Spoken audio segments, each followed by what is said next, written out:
শক্তির এই কেন্দ্রবিন্দু আগে বলা হতো all roads led to Rome. এখন পুতিন আর শি জিনপিং বিশ্বকে বলছেন all roads led to Eurasia. তারা ইরানকে স্থিতিশীল শক্তির অংশ করে নিয়েছে। এর ফলে হরমুজ প্রণালী বন্ধ থাকলেও চীন আর রাশিয়া বিকল্প স্থলপথ বা পাইপলাইনের মাধ্যমে শক্তি সরবরাহ নিশ্চিত করার পরিকল্পনা করছে।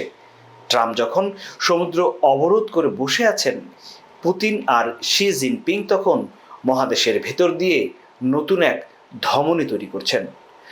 গ্লোবাল সাউথ বার্তা দিচ্ছে ভারত, ব্রাজিল বা দক্ষিণ আফ্রিকার মতো দেশগুলো এখন এই স্থিতিশীল শক্তির দিকে তাকিয়ে আছে।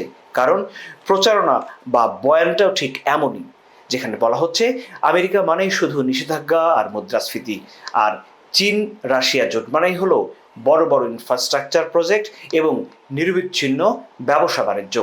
বলা হচ্ছে এই বার্তাটি ট্রাম্পের 2026 সালের চীন সফরকে অনেকখানি ম্লান করে দিয়েছে এবং ট্রাম্প সেটি বুঝতে পেরেছেন ঠিক পরেই।